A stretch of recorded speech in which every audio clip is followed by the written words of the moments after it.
another game of Lu Miaoyi. She's playing against the Russian Grandmaster Alexander Motylev. He's actually the national champion of Russia and also the European champion. And as far as I can tell, he is the highest rated player that Lu Miaoyi has ever faced. 2682. Also a great rapid and blitz player. Again, Russia's national champion in 2001. So Russia being super into chess, this guy is serious business. So yeah, Alexander Motylev facing Lu Miaoyi. And let's go ahead and get right into the game. Lu Miaoyi goes ahead and plays pawn to d4. And the Grandmaster responds with pawn to d5. And so we have the queen's pawns opening. This is a Shingoran variation as Lu Miaoyi plays pawn to c3. And this is already a bit of a rare opening as openings go. I mean, still many tens of thousands have played these moves, but kind of an odd start to this one in some ways.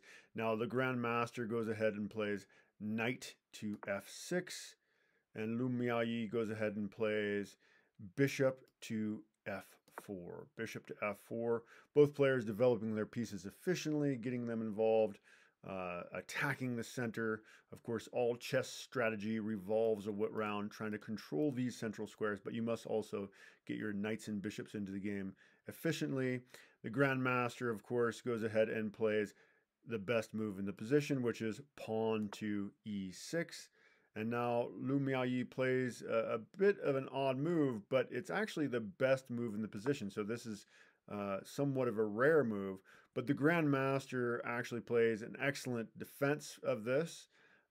He plays bishop, so Lu Miaoyi plays knight to b5, joining up with the bishop, attacking this c7 square, threatening a nasty fork of the king and the rook.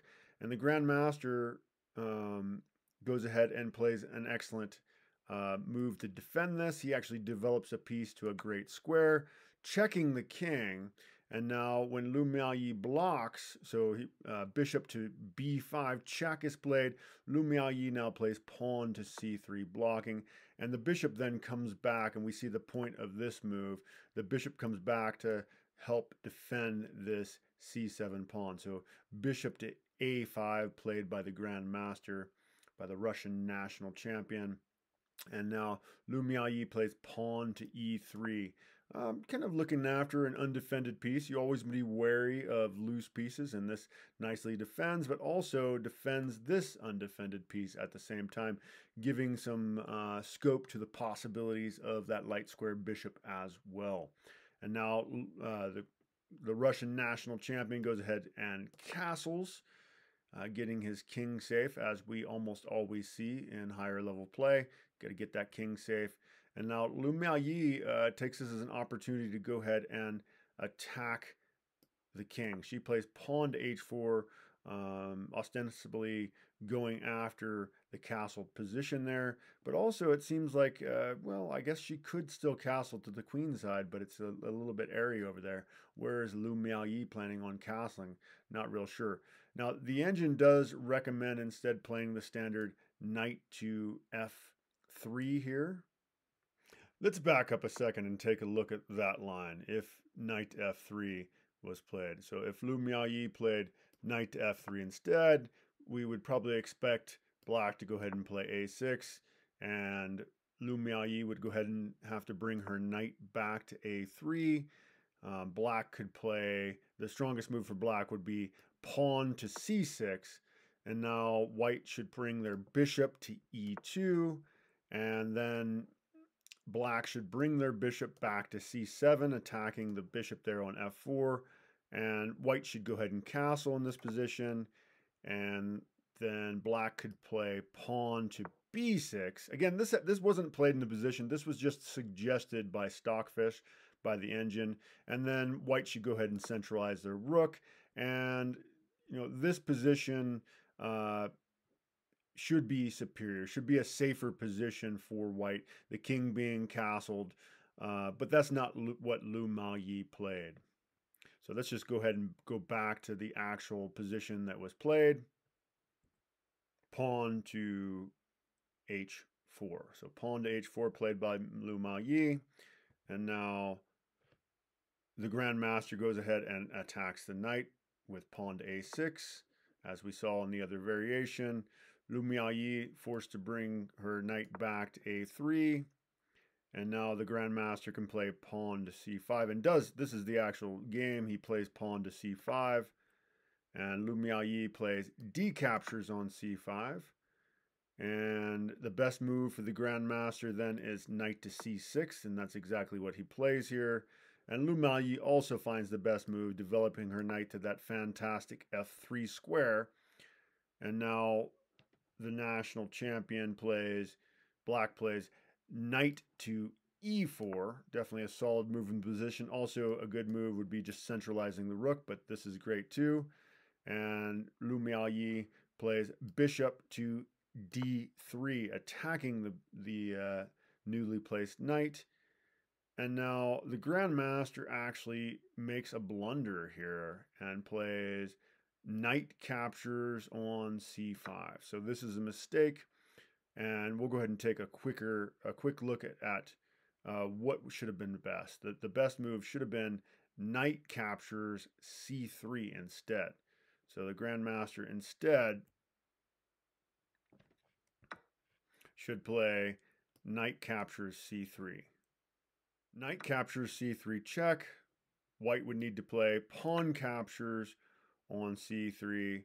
And then kind of a Zwitzenzug here, throwing in an extra move. You expect bishop captures here, but actually best move for black would be to play pawn to e5 here. And after bishop captures, then knight captures. So bishop captures on e5, knight captures on e5, knight captures on e5 for white once again.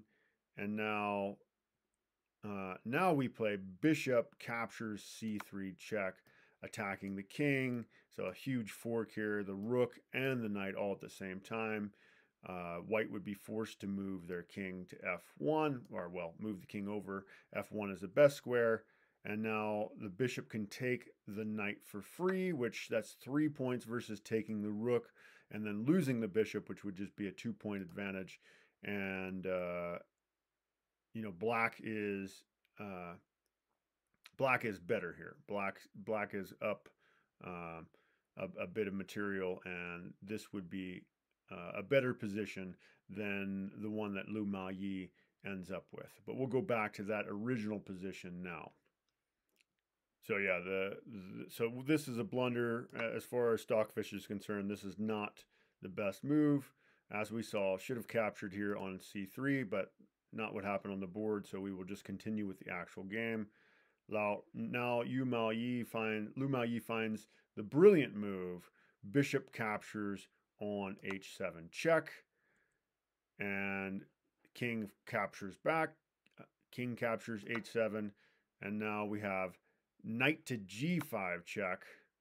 The king comes to g6, and this is looking pretty scary for the Grandmaster, his king being exposed here. Lu Miaoyi now plays queen to b1, and this is not the best move. Lu Miaoyi should have played pawn to h4 instead. Let's actually take a look at that variation. So yeah, Lu Miaoyi does play queen to b1, but we'll come back to that.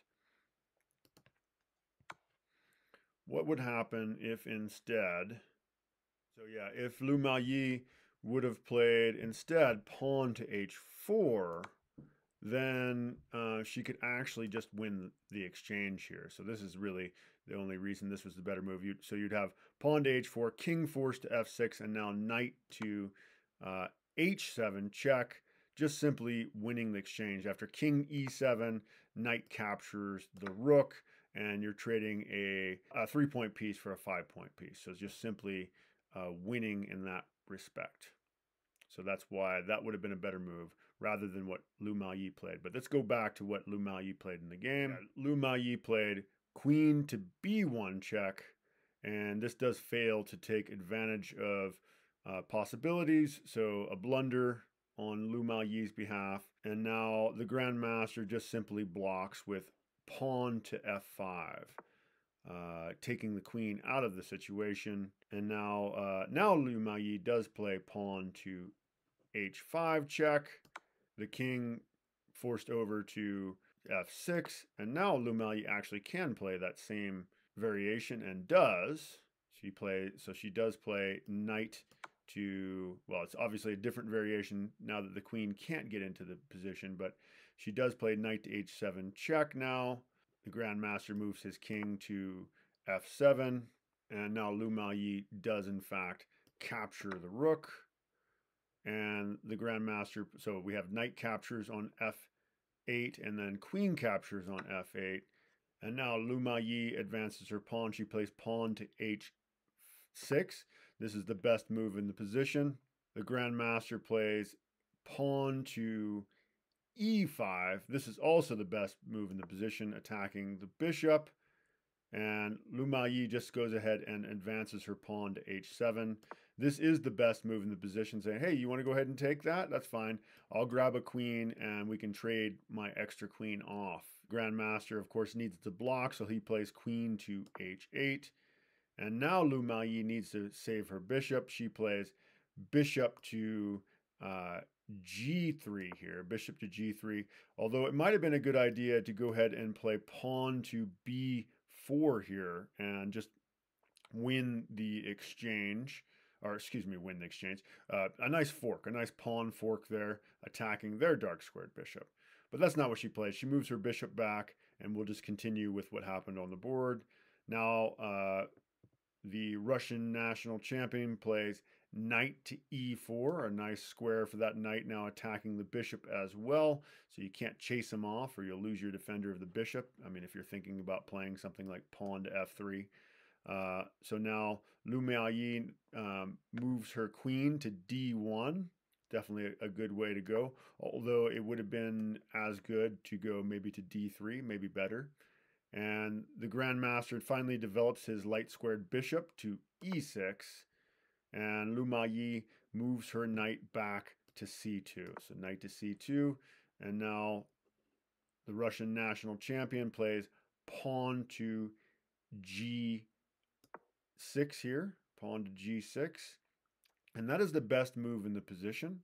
And now we do see queen to d3 now, so maybe it would have been better to bring the queen to d3 in the first place. So Lu Miaoyi moves her queen to d3 now. And the Grandmaster then brings his queen to g7, looking probably to bring the rook over here to put, more pressure on that pawn. And so Lu Miaoyi does castle to the queen side. And now we do see that rook coming over to h8, and just too little too late, unfortunately, for Lu Miaoyi to be able to get the other rook over there. So she instead plays knight to e1, and now the Grandmaster goes ahead and grabs the pawn on, or excuse me, the Grandmaster grabs the bishop on g3, knight captures g3, and Lu Miaoyi, forced to capture back, destroying her pawn structure now. These are unfortunate pawns. They like to be connected to each other. This was the best move she can play, considering the way the things went there. But now the Grandmaster plays pawn to e4, attacking Lu Miaoyi's queen. Of course, she's got to reposition. She finds a solid square for it back on d2. And now the Grandmaster plays bishop back to d8, bishop d8. And no hurry really taking the pawn, as it turns out, right here, because they've got two attackers, or I say the Russian national champion has two attackers here, and there's really no way for Lu Miaoyi to get another defender. So now Lu Miaoyi is trying to improve her knight. She plays knight to c2, and the Grandmaster then brings his bishop to bear at f6, and Lu Miaoyi moves that knight once again, this time to d4, and the Grandmaster opts to go ahead and trade. because, well, actually, it's unfortunate the way she has to capture. She can't really capture with e-pawn.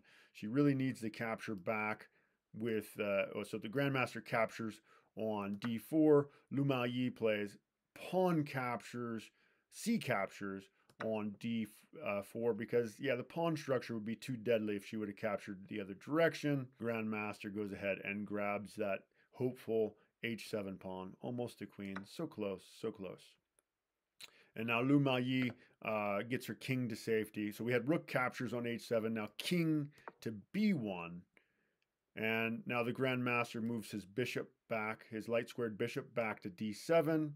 And Lu Maoyi plays queen to a5, trying to get some sort of an attack going here. And the Grandmaster plays bishop to c6, kind of defending everything here, being like a super pawn, basically. Bishop to c7 played by the Grandmaster. And Lu Maoyi finds, she does play the best move here, just going ahead and attacking the king with queen to c7. And the Grandmaster pulls his bishop back to e7. And now Lu Maoyi actually finds the best move in the position here with pawn to g4, sacrificing what is a horrible pawn as far as its connectedness to its friends and family, for a much nicer pawn there on f5, and this is the best move in the position. The Grandmaster, he probably should have just captured back, although, I mean, his move is also just fine. He plays queen to h8. Queen to h8 rather than capturing. Again, just as good of a move. And now Lu Maoyi actually blunders here. She plays rook to f1. And so she should have actually just gone ahead and captured the rook on h7. Let's take a quick look at that variation.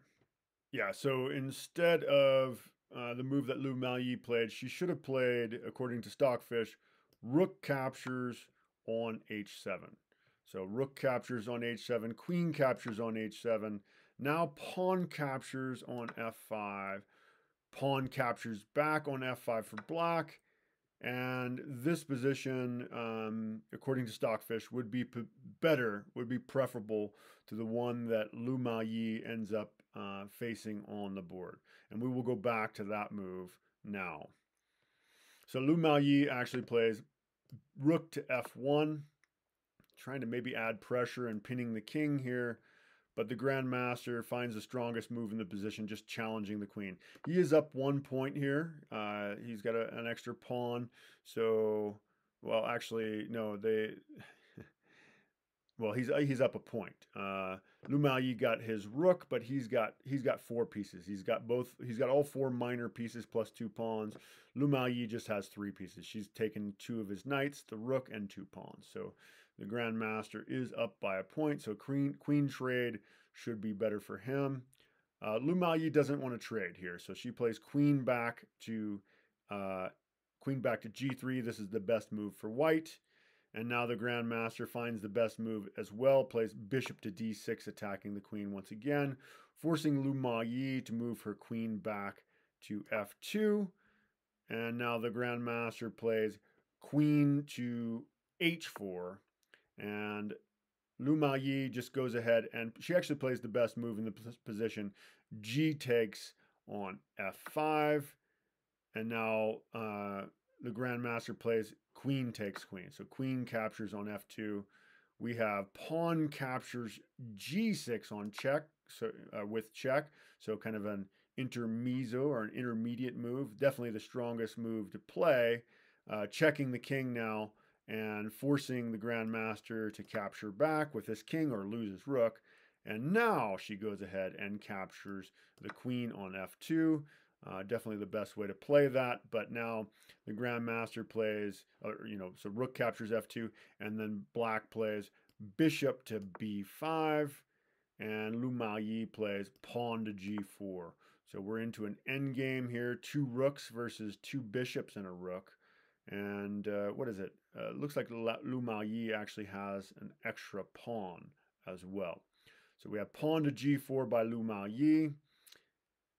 And now the Grandmaster brings his bishop back to d7, putting immediate pressure on that pawn.